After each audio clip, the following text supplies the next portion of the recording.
नमस्कार साथियों, आप सभी का बहुत बहुत स्वागत है पीटीज आईएएस एकेडमी की नॉलेज लेक्चर सीरीज में। एंजॉय कर रहे हैं।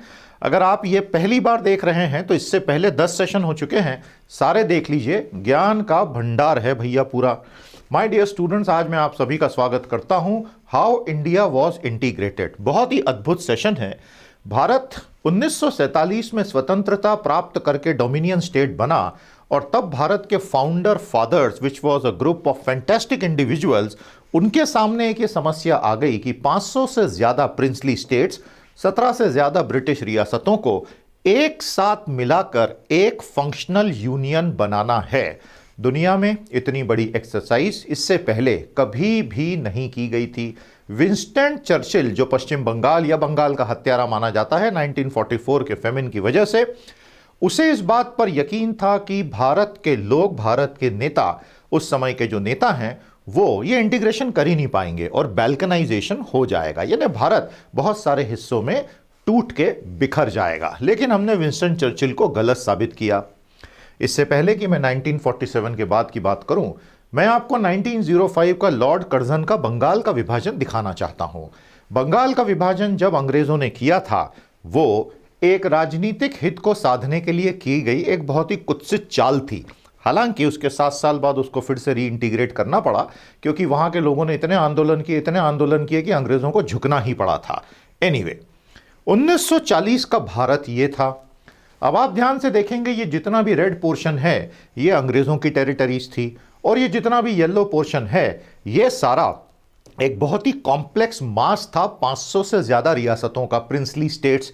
अंग्रेज उन्हें प्रिंसेस कहते थे, किंग नहीं कहते थे, ताकि उन्हें उनकी औकात का पूरा एहसास दिलाया जाए कि किंग तो एक ही है जो लंदन में बैठा है, तुम तो प्रिंस हो बेटा, नीचे हो। इसलिए वो नाम भी प्रिंसली स्टेट्स ही देते थे।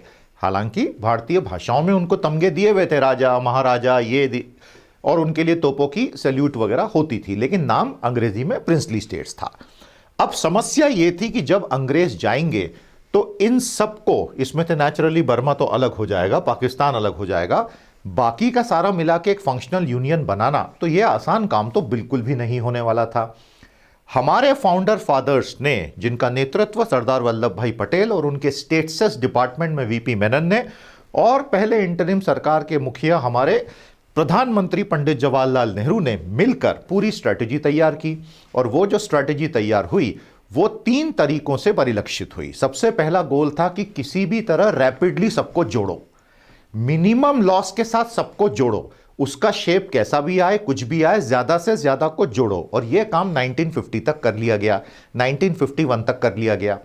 लेकिन तब तक तो संविधान भी नहीं बना था, इसीलिए जो पहला स्वरूप बना उसमें part A, part B, part C states करके एक अजीबोगरीब ढांचा बना था। तब तक सरदार पटेल इस दुनिया से रुखसत हो चुके थे। उसके बाद अगला बड़ा चैलेंज ये आया था कि अब इस पूरे जो एक ढांचा हड़बड़ी में बनाया गया था, ताकि एक ढांचा तो बने, उसे एक सुसंगत स्ट्रक्चर देना था। वो काम उसके बाद हुआ। उसके बाद 1953 में एक पूरी रिपोर्ट बुलवाई गई स्टेट्स रीऑर्गेनाइजेशन कमीशन की, क्योंकि आंध्र उस वक्त बना दिया गया था, तो नेहरू चाहते थे कि अब हम एक प्रॉपर कमीशन के थ्रू ही काम करें। उसकी अनुशंसाएं आई, सरकार ने उसमें से 90% मान ली और फिर कानून बनाया स्टेट्स रीऑर्गेनाइजेशन एक्ट 1956, और उसके बाद वो भारत बना जिसे हम जानते हैं। फिर 1960s, 70s, 80s में 2-3 बार बड़े परिवर्तन हुए। फिर 2000 में कुछ नए राज्य बने और फाइनली 2014 में तेलंगाना, फिर 2019 में जम्मू कश्मीर यूटी बन गया। इस तरह जो आज के भारत का स्वरूप है वो हमारे सामने आया। तो पहला गोल क्या था दोस्तों, जैसा मैंने आपको बताया कि इसको किसी भी तरह इंटीग्रेट करो।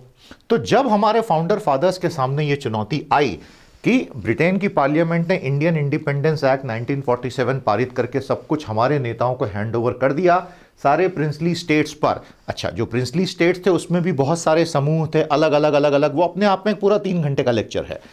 वो उनके ऊपर की ब्रिटिश सुजरेंटी समाप्त हो गई। अंग्रेज बड़े चालाक लोग थे, वो जाते जाते भारत के बहुत सारे टुकड़े करके जाना चाहते थे। कोई भलमनसाहत के साथ तो गए नहीं, भले ही लेबर पार्टी की क्लीमेंट एटली की सरकार थी। तो उन्होंने इन प्रिंसली स्टेट्स को बोला कि भाई तुम तय कर लो, भारत से जुड़ो, पाकिस्तान से जुड़ो, या तुम आज़ाद हो, आज़ाद पंछी की तरह आसमान में विचरण करो। लेकिन हमारे लिए एक बहुत अच्छी चीज़ ये हो गई थी कि पिछले 150 सालों में इन्हीं अंग्रेज़ों ने इन्हीं प्रिंसली स्टेट्स को अंदर से खोखला कर दिया था। इनके पास सेनाएं तो थी नहीं, और वहां जो अंग्रेज की सेना ही रहती थी, तो practically the princely states were without any military force. ये बात नेहरू और पटेल बहुत अच्छे से जानते थे, और इसीलिए 1930 और 40 के दशक में जब all India states people conference में अलग अलग स्टेट्स में जाकर इन लोगों ने भाषण दिए थे, तो प्रिंसेस को ओपन चेतावनियां दी गई थी कि एक बार स्वतंत्रता मिल गई, उसके बाद अगर तुमने अपना रास्ता चुनने की कोशिश की तो इंडियन आर्मी मतलब स्वतंत्र भारत की सेना तुम्हें कुचल देगी। और यह वार्निंग प्रिंसेस तक जा चुकी थी पहले ही, उसने भी अपना काम किया।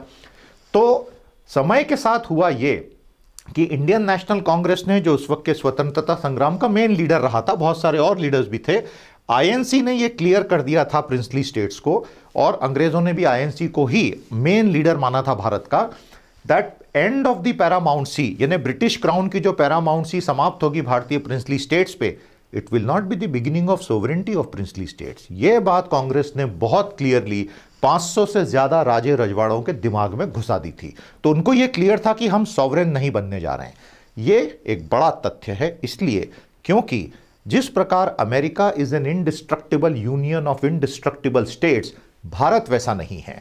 यहां से हमें पता चलता है कि वो वाक्य क्यों बोला गया, that India is an indestructible union of destructible states. भारत विनाशनीय राज्यों का अविनाशी संघ है, अमेरिका अविनाशी संघ है अविनाशी राज्यों का। यह बेसिक फर्क है दोनों जगहों के फेडरलिज्म में, समझ में आ गया। उसके बाद जब स्टेट्स डिपार्टमेंट बना तो दो तरह के एग्रीमेंट सरदार पटेल और वीपी मेनन ने फटाफट तैयार किए। पहला था स्टैंड स्टिल एग्रीमेंट, वो हरि सिंह जो शुरू में बहुत अकड़ में चल रहे थे, उन्होंने यही साइन किया था। और instrument of accession, maximum princes ने इंस्ट्रूमेंट ऑफ एक्सेशन साइन कर लिया। लेकिन यह बड़ा टेम्पररी मेजर था, जैसे मैंने आपसे कहा ना, हमारे फाउंडर फादर्स ये चाहते थे कि किसी तरह जल्दी से यूनियन बना लो, इससे पहले कि सेंट्रीफ्यूगल फोर्सेस इसको बिखेर दें। और इसलिए ये एक थोड़ा सा, जैसा हमने कहा, आधा अधूरा एक सिस्टम तैयार किया गया, लेकिन सिस्टम तो बना। प्रिंसली स्टेट्स की इच्छा तो बहुत थी कि छोड़ के भाग जाएं, लेकिन प्रॉब्लम यह थी कि अब अंग्रेजों का समर्थन तो था नहीं। पॉपुलर पब्लिक मूवमेंट जो all India state people conference, वो अब बहुत जोर पकड़ चुकी थी, और favourable terms from India, Patel ने बहुत ही डिप्लोमेटिकली, सरदार ने सबको बड़े अच्छे टर्म दिए कि भाई आपके ऊपर किसी के भी ऊपर कोई क्रिमिनल केस नहीं होगा अत्याचारों का, आपके टाइटल रहेंगे, आपको हर साल एक आपका पॉकेट मनी जिसको प्रीवी पर्स कहते हैं वो मिलेगा, जो इंदिरा जी ने 1969 में कैंसिल किया। इस तरह से सब कुछ एक स्ट्रक्चर में हम ला पाए। Part A, part B, part C, 3 तरह के स्टेट्स उस समय बने थे। एक कॉम्प्लेक्स सिस्टम था। जैसे मैंने कहा, ये जो पहला बर्स्ट था कि यूनियन बनाओ यूनियन बनाओ, इसमें हमने एक लेस देन आइडियल सिस्टम तैयार किया, राज प्रमुख व्यवस्था, ये लाके किसी तरह लोगों को साथ में जोड़ा गया। This was absolute genius. Patel, Menon, states department और नेहरू का ये जो मिला जुला प्रयास था, इसने जिस तरह से देश को बांधा और लोगों को फिर छोड़ के जाने से रोका, वो अपने आप में एक स्ट्रोक ऑफ जीनियस से कम नहीं माना जाएगा। लेकिन part A, part B, part C, इस तरह के 9 और उसके बाद प्यारे दोस्तों अंडमान निकोबार आइलैंड्स की एक पार्ट डी टेरिटरी 27 और 1 ऐसे विभाजन हो गए। इनमें कई जगह एडमिनिस्ट्रेटिव सुगमता नहीं थी, ये आपस में प्रॉपरली सिंक्रोनाइज नहीं थे, और इसलिए, और दुर्भाग्यवश उस वक्त सरदार पटेल की भी मृत्यु हो चुकी थी, तो फर्स्ट फेज के बाद अब सेकेंड फेज में बहुत कुछ होना बाकी था। लेकिन इस दौरान और क्या क्या हुआ आपको बता दें। लिंग्विस्टिक प्रोविंसेस कमीशन, जिसको डार कमीशन कहते हैं, इसे यह बोला गया कि आप एग्जामिन करें कि क्या सिर्फ भाषाओं के आधार पर हमारे राज्य गठित होने चाहिए। और जो रिपोर्ट थी उसमें बिल्कुल क्लियरली ये दिसंबर 1948 में इन्होंने बोल दिया था, प्योरली लैंग्वेज आधार पे तो भारत में राज्य बनने ही नहीं चाहिए, क्योंकि तब यह बहुत डर था कि इस तरह का सब नेशनलिज्म, उपराष्ट्रवाद, अपनी अपनी आइडेंटिटी वाला, ये इस देश को तोड़ देगा। क्योंकि तब भारत वाकई में बहुत कमजोर था, 200 साल से अंग्रेज हमें लूट रहे थे, और हम अभी अभी एक राज्य के रूप में खुद को स्थापित कर रहे थे, अभी तो संविधान भी नहीं बना था। उसके बाद कांग्रेस ने जेवीपी कमेटी बनाई, Jawaharlal Nehru J, Vallabh Bhai Patel V, Pattabhi Sitaramayya P. JVP committee को भी पूरी रिपोर्ट देने के लिए कहा गया। उन्होंने अपनी एक रिपोर्ट पूरी दी कि आगे कैसा होना चाहिए, कि भाई पब्लिक की डिमांड भी हम सुनेंगे राज्य बनाते समय।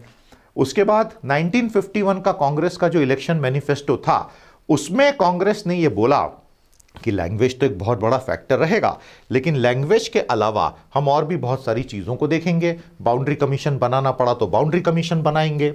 और फाइनली फिर जब आंध्र राज्य बनाना पड़ गया मजबूरी में बहुत सारे आंदोलनों के कारण 1953 में, तो फिर पंडित नेहरू जो उस वक्त प्राइम मिनिस्टर थे, पटेल जा चुके थे, उन्हें यह समझ में आ गया कि मुझे अब हर जगह से आ रही मांगों से डील करने से बेहतर होगा कि एक फॉर्मल प्रोसेस का गठन करना होगा। और वो फॉर्मल प्रोसेस थी स्टेट रीऑर्गेनाइजेशन कमीशन 1953।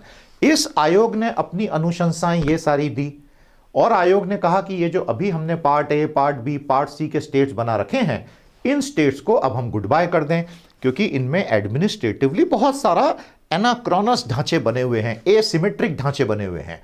और फिर उसके बाद उन्हें आप हटा दें, सारा राज प्रमुख सिस्टम और ये पूरी तरह समाप्त करें, केवल 3 यूटीज बनाए, 16 स्टेट्स बनाए। और इस तरह उन्होंने अपनी पूरी अनुशंसा 16 और 3 की दी। भारत सरकार ने 14 और 6 में उसको फिर से स्थापित किया। तो जब 1956 में फाइनल स्ट्रक्चर आया, उसके ठीक पहले भारत कैसा दिखता था? भारत ऐसा दिखता था। समझ में आया आपको? पॉज करके आराम से देख के उसको स्टडी कर सकते हैं। और ये स्टेट रीऑर्गेनाइजेशन कमीशन की अनुशंसाएं थी। उस आयोग ने 1953 में ये 16 राज्य और ये 3 सेंट्रली एडमिनिस्टर्ड एरियाज की रिकमेंडेशन की थी। सरकार ने इसमें से 90% बातें मान ली, लेकिन ये जो पूरा ढांचा 1951 का था, ये भी मैंने पूरा यहां आपको दिया है कि कैसे अलग अलग राज्य और उसके एडमिनिस्ट्रेटिव डिवीजन, इसका थोड़ा सरल डिवीजन ये है, सरल वर्णन ये है। इसको फिर सरकार ने बदला और ये एसआरसी के जो रिकमेंडेशन आपके सामने दिख रही हैं, 16 स्टेट्स और 3 यूटीज की, दक्षिण भारत तब ऐसा दिखता था। उसके बाद सरकार ने फाइनली ये स्टेट्स बनाए। तो उसकी सारी अनुशंसाएं तो नहीं मानी गई, लेकिन 1 से 14 ये राज्य बने और 6 यूनियन टेरिटरीज की बात हुई। और इसके लिए 7th amendment to the constitution pass करके part A, part B, part C states का, और वो पूरा का पूरा चेंज किया गया। ए और बी को तो स्टेट बना दिया गया, सी और डी को यूटीज में तब्दील कर दिया गया। तो ये हमारे भारत का ढांचा इस तरह 1956 में हमारे सामने आया। अब आप सोचिए ये कितनी जटिल प्रोसेसेस रही होंगी उस समय जब भारत इतनी चीजों से संघर्ष कर रहा था। इकोनॉमी को पटरी पे लाने की जद्दोजहद थी। फर्स्ट 5 ईयर प्लान सिर्फ अभी अभी बना ही था, तो आखिरी प्लान कब बना था 5 ईयर का, बताइएगा कमेंट थ्रेड में। और भारत सरकार ने 5 ईयर प्लान को क्यों समाप्त कर दिया, उसके पीछे का क्या लॉजिक था, ये भी बताइए कमेंट में। उसके अलावा भारत सरकार ने पूरे प्लानिंग कमीशन को बदल के क्या बनाया और उससे हमें क्या फायदा हुआ, वो भी बताइए। तो ये भारत का स्वरूप निकल कर आया। तो हम यहां थे और वहां से हम यहां आ गए। आई बात समझ में? और इस तरह भारत में लिंग्विस्टिक बेसिस एक मेजर बेसिस बना, लेकिन वो एकमात्र बेसिस नहीं है, ये याद रखिएगा। और ये है आज का भारत। इसमें जो आखिरी परिवर्तन था वो 2019 में अमित शाह जी इस तरह से लेकर आए, जब एक राज्य को उन्होंने 2 यूटीज में तब्दील किया। तो ये आज का हमारा भारत का नक्शा है। प्यारे साथियों, ये सारी चीजें और इसके अलावा भी बहुत कुछ पढ़ने के लिए भारत के सर्वश्रेष्ठ अपने किस्म के आईएएस ट्रेनिंग कोर्स में आप आज के आज दाखिला ले सकते हैं। UPSC power pack monthly programme मैं खुद लाइव मोड में कंडक्ट करता हूं, सैकड़ों बच्चे उसका लाभ ले रहे हैं। इस कोर्स में 150 लेक्चर होते हैं, बहुत शानदार 2 से 2.5 घंटे के। 7 महीने की साइकिल होती है और साइकिल रिपीट करती है। आप किसी भी पॉइंट पे ज्वाइन कर सकते हैं। It is the most affordable, most flexible and the most knowledgeable course. आइए आगे आज के आज ज्वाइन करें, नीचे हमने लिंक दी हुई है। तो हमने अभी तक जो देखा, हम आजाद हुए तब ये पूरी एक पॉट पूरी बनी हुई थी। उसको हमने सबसे पहले part A, part B, part C और इस तरह से पार्ट डी सेंट्रली स्टेट्स में कन्वर्ट किया। उसको हम 1956 में यहां तक लेकर आए। ये समझ में आया आपको? तो ये 3 चरणों में हमारी विकास गाथा हुई। लेकिन यहां पर बात रुकी नहीं, क्योंकि अभी भी बहुत सारे इंटरनल इश्यूज तो बचे ही थे। अब ये है स्टेट ऑफ बॉम्बे, ये इतना विशाल है और उसमें गुजराती और मराठी इनको अलग अलग करना उस वक्त फिर यथोचित समझा गया। तो यहां पर गुजरात और महाराष्ट्र 1960 में बने। 1966 में पंजाब का पूरा रीऑर्गेनाइजेशन हुआ, हिमाचल और हरियाणा उसमें से निकले और चंडीगढ़ को उनकी कॉमन कैपिटल बनाया गया पंजाब और हरियाणा की। उसके पश्चात ये यूटीज का स्ट्रक्चर धीरे धीरे इवॉल्व हुआ। सबके अपने अपने कारण हैं, किस यूटी को यूटी बनाया गया और किसको क्यों नहीं बनाया गया, समय समय पर बदलाव, वो सबके अपने अपने कारण है, वो हमने इस चार्ट में कवर किया है। पंजाब का कैसा एवोल्यूशन हुआ वो भी आपके सामने है। कहानी जो 1951 में शुरू हुई, पंजाब वैसे ही बहुत बड़ा हिस्सा पाकिस्तान को जा चुका था, वो काफ़ी नुकसान तो हुआ ही था भारत का। और ये पंजाब, ये पेप्स्यू रीजन, पेप्स्यू का क्या फुल फॉर्म है बताइएगा? एसयू तो स्टेट यूनियन ही हो सकता है, और हिमाचल के हिस्से वगैरह। और इसका फिर ये परिवर्तन होते होते आज का ढांचा 66 में इवॉल्व हुआ। लेकिन बात यहां समाप्त नहीं हुई है। आज भारत में 30-35 से ज्यादा अलग अलग राज्यों की मांगे जोर पकड़े हुए हैं। हर क्षेत्र की अपनी एक मांग है, ये कहते हुए कि smaller states are better administratively. बहुत सारे लोग हैं जो अलग अलग राज्यों की मांग कर रहे हैं। ये अपने आप में एक पूरा विषय है। आप चाहेंगे इस पे भी हम कोई लेक्चर लाएं तो हम आपके लिए लेक्चर ला सकते हैं। सीरीज अच्छी लग रही है आपको तो लाइक और शेयर कीजिएगा, हमारे चैनल के साथ जुड़िएगा, और अगले टॉपिक में हम क्या पढ़ाएं वो हमें ज़रूर बताइएगा। प्यारे साथियों, मैं उम्मीद करूंगा कि आप सब मेरे साथ पावर पैक कोर्स में जुड़ेंगे। इसका पहला साइकिल अभी चल रहा है, आप आज से ही ज्वाइन कर सकते हैं। अभी तक जो पढ़ा है वो अवेलेबल रहेगा, और यहाँ से 7 महीने कंटिन्यू करेंगे तो आप मंथली सब्सक्रिप्शन बेसिस पे पूरा कोर्स लाइव मोड में मेरे साथ अटेंड भी कर लेंगे। आज के लिए इतना ही। बहुत जल्द अगले नॉलेज लेक्चर के साथ मैं फिर भेंट करूंगा। नमस्कार, जय हिंद।